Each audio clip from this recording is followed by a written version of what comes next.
भाग 16। अगला प्लान।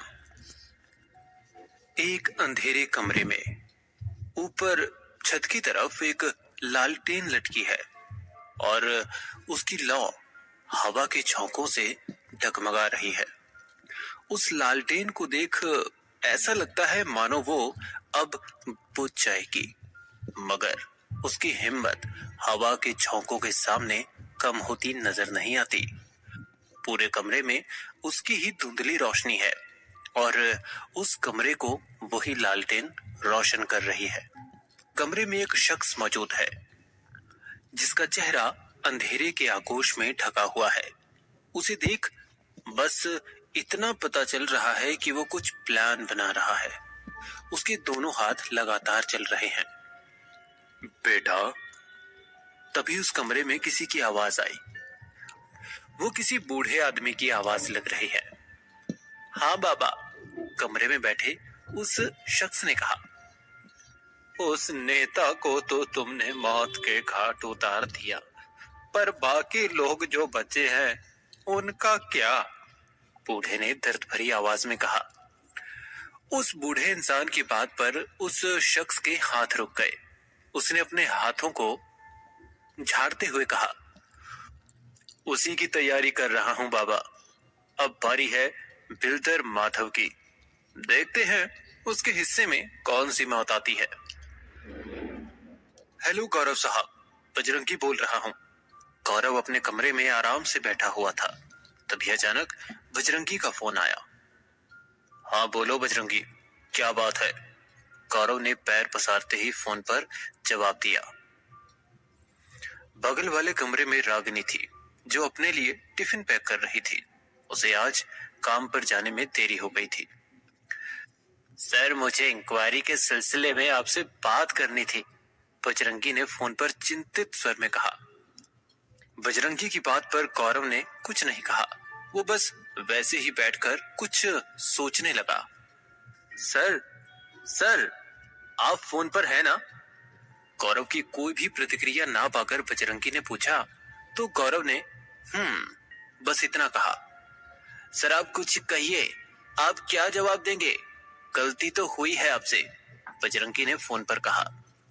मैं फोन रखता हूं, तू भी अपना दिमाग इन सब बातों से हटा और अपने परिवार पर ध्यान दे। गौरव ने जैसे ही फोन रखा, बगल वाले किचन से उसे कुछ आवाजें आई। गौरव भागकर किचन में गया। What the hell Ragini! Kitchen का दृश्य देख गौरव की चीख निकल पड़ी।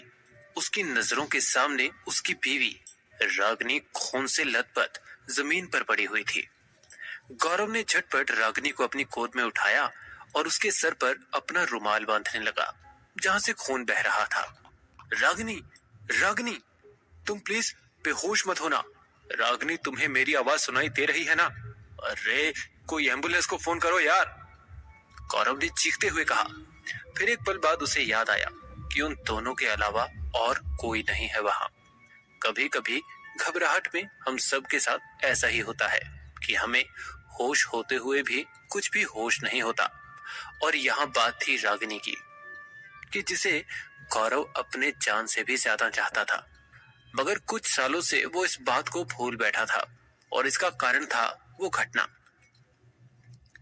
गौरव रागिनी को हॉस्पिटल ले गया। वहां रागिनी को झट से भर्ती कर लिया गया।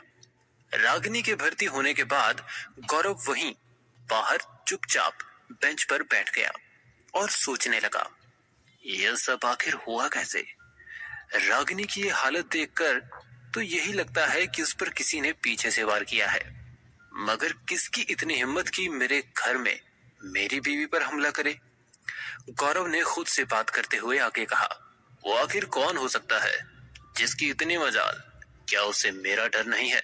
अगर नहीं है तो फिर उसे उसकी औकात दिखानी होगी। इतना कहकर गौरव ने अपनी जेब से अपना फोन निकाला। गौरव ने बजरंगी को फोन लगाया। हेलो बजरंगी। हाँ सर बोलिए, क्या हुआ? फोन पर बजरंगी ने गौरव से पूछा। गौरव ने बजरंगी को सारी बात बताई, जिसे सुन बजरंगी अवाक सा रह गया। उसे अपने कानों पर यकीन ही नहीं हो रहा था। उसने बात को समझने के लिए गौरव से वही बात फिर से पूछी। तो इस बार भी गौरव का वही जवाब था। ठीक है सर, मैं आता हूँ, आप चिंता मत करिए, उस कमीने को हम जल्द ही पकड़ लेंगे, बजरंगी ने जल्दबाजी में कहा और फोन काट दिया। गौरव भी वही बेंच पर बैठा रहा और बजरंगी का इंतजार करने लगा। उधर इंस्पेक्टर अशोक अपने घर पर चैन की नींद सो रहा था। वो सबसे बेखबर 2 घूंट मारकर गहरी नींद ले रहा था। आधे बिस्तर पर अशोक अपने लंबे चौड़े शरीर को लेकर सोया हुआ था और उसके बगल में उसकी पत्नी, जो अपने पति से लिपटकर सोई हुई थी। पूरा कमरा एसी की ठंडी हवा से ठंडा हो गया था। उस सन्नाटे भरे माहौल में कमरे में रखा हुआ फोन बजता है। रात की खामोशी में फोन की घंटी जोर से सुनाई पड़ी, जिससे अशोक की पत्नी पल में जाग गई। वो अपनी आंखें मसलते हुए फोन की तरफ लपकी। उसने फोन उठाते हुए आधी नींद में कहा, हेलो। उसकी इस बात पर सामने से किसी ने कोई जवाब नहीं दिया। ये देख अशोक की पत्नी ने फोन रख दिया और वापस आकर बिस्तर पर लेट गई। आधी नींद में वो जागी थी। जैसे ही बिस्तर पर वो दोबारा गई, उसे नींद आ गई। वो अपनी नींद में गहरी उतरती कि इससे पहले फिर से फोन की घंटी बजी। इस बार पहली बार में किसी ने भी फोन नहीं उठाया। जब घंटी दूसरी बार बजी तो अशोक ने आधी नींद में कहा, अरे कौन है इतनी रात को, फोन क्यों नहीं उठाती, देखो जरा कौन है। अशोक की इस बात पर उसकी पत्नी ने कहा, अजी कोई कुछ बोलता ही नहीं, मैं उठाई थी, इससे पहले एक और बार बजा था पर किसी ने कुछ नहीं कहा। अब आप ही देखिए, मुझे कल सुबह जल्दी उठना है। इतना कहकर अशोक की पत्नी करवट बदलकर सो गई। अशोक भी नजरअंदाज कर वापस सो गया। तभी तीसरी बार घंटी बजी। कौन है इतनी रात को, झल्लाते हुए अशोक ने फोन उठाया। अशोक ने फोन उठाकर हेलो कहा। हेलो, कौन बोल रहा है? अशोक के कहने पर भी सामने से किसी ने कोई जवाब नहीं दिया।